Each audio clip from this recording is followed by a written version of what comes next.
আসসালামু আলাইকুম। কবিটেক বাংলার পক্ষ থেকে সবাইকে স্বাগতম। শিক্ষার্থী, আশা করি তোমরা প্রত্যেকে ভালো আছো, সুস্থ আছো।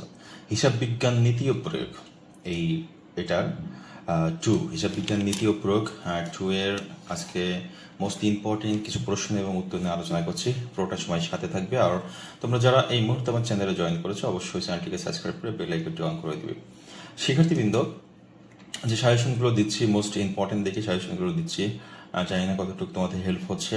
শিক্ষার্থী, একটু শুরু দেখবে যে আমি এখানে কিছু প্রশ্ন রেখেছি যে প্রাপ্য নোট কি, প্রাপ্য নোটের বৈশিষ্ট্য কি, এটার উত্তরও দেওয়া আছে। এরপর হচ্ছে অনাদায়ী পাওনা ও অনাদায়ী পাওনা সঞ্চিতির মধ্যে পার্থক্য কি, এটাও একটা প্রশ্ন উত্তর দেওয়া আছে। যমুনা ট্রেডার্সের 2020 সালের 1 জানুয়ারি তারিখের অনাদায়ী পাওনা সঞ্চিতি ক্রেডিটের জের, এরকম একটি প্রশ্ন আছে গাণিতিক। তারপর অংশীদারি ব্যবসায়ের বৈশিষ্ট্যগুলো বর্ণনা করো, প্রশ্ন উত্তর সহ দিয়েছি। অংশীদারি ব্যবসায়ের গঠন প্রণালী আলোচনা করো। অংশীদারি যুক্তির অবর্তমানে প্রযোজ্য নীতিমালা ও আইনের বিধানসমূহ বর্ণনা করো।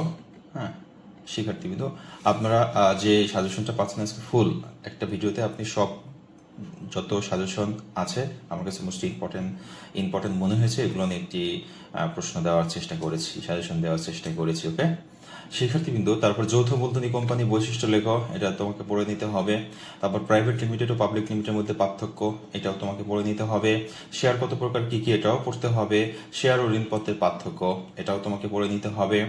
যমুনা লিমিটেড 10 টাকা মূল্যের 1 লক্ষ খানি শেয়ারের বিভক্ত, এরকম একটা প্রশ্ন দিয়েছে, এখানে পড়তে হবে। বেক্সিমকো লিমিটেড প্রতিটি 100 টাকা মূল্যের, এরকম একটি প্রশ্ন দিয়েছি।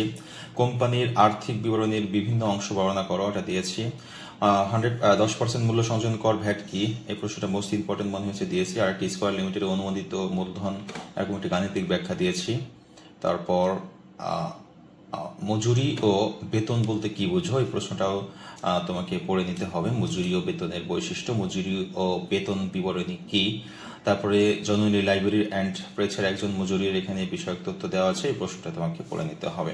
ওকে শিক্ষার্থী, এটা হচ্ছে হিসাব বিজ্ঞান নীতি ও প্রয়োগ 2 এর একটি ফাইনাল সাজেশন দেওয়ার চেষ্টা করেছি। একটা ভিডিওতেই যতটুকু সম্ভব পারি দেওয়ার চেষ্টা করেছি। আর আরো টোটাল এখানে এই কটা সৃজনশীল বা এই কটা প্রশ্ন করলে কমন আসবে। এছাড়া সম্পূর্ণ একটি সাজেশন আছে, এখানে আমি স্পেশাল সাজেশনের কিছু অংশ দেখানোর চেষ্টা করেছি। ওকে শিক্ষার্থীবৃন্দ, সবাই ভালো থাকবে, সুস্থ থাকবে। আজ যে সাজেশনের কথা বলছি, এটা অনেকেই নিয়েছ, যারা এখনো নিতে চাচ্ছ বা দরকার আছে, অবশ্যই আমার যে হোয়াটসঅ্যাপে থাকা স্ক্রিন নাম্বার দেখতে পাচ্ছ, স্ক্রিনে যে হোয়াটসঅ্যাপ নাম্বার, এই নাম্বারটাই অবশ্যই মেসেজ করবে, কিভাবে নিতে হবে বলে দিব। সবাই ভালো থাকবে, সুস্থ থাকবে, কবিটেক বাংলার সাথেই থাকবে। আল্লাহ হাফেজ।